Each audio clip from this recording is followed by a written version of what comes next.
Brotherhood of Electrical Workers. Prior to addressing the gathering, the opposition leader was given a walkthrough of the Skills Centre and an opportunity to chat with new apprentices of Local 105.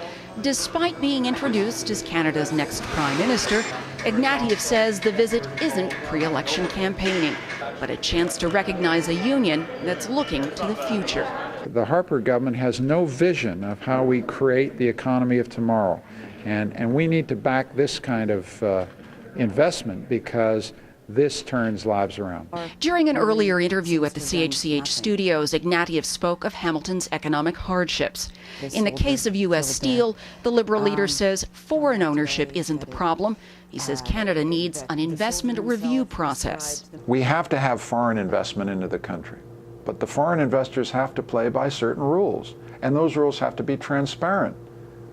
A steel worker in Hamilton ought to know what the deal is, right? And you shouldn't have to be in a situation where you got to take a foreign owner to court to get simple answers to straight questions.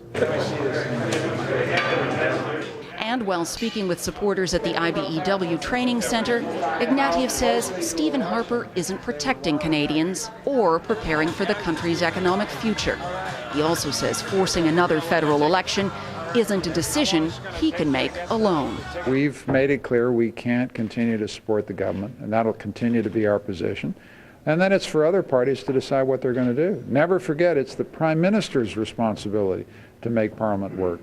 We've done our part, and now we've said this isn't good enough.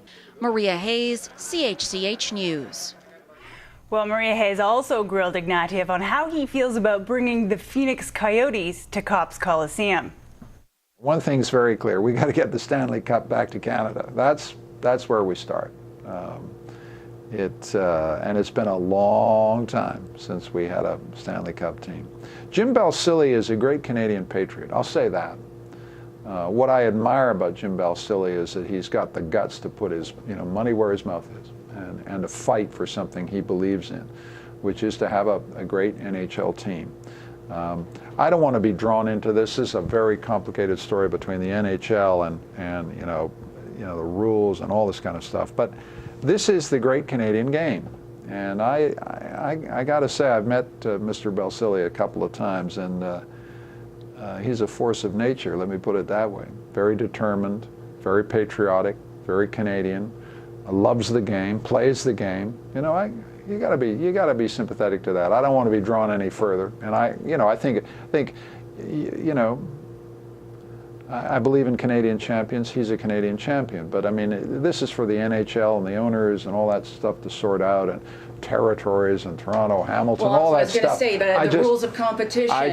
If I go in there, I'll despair without a trace. But I can say that I admire Mr. Balsillie for his guts. I just think, this is a gutsy play.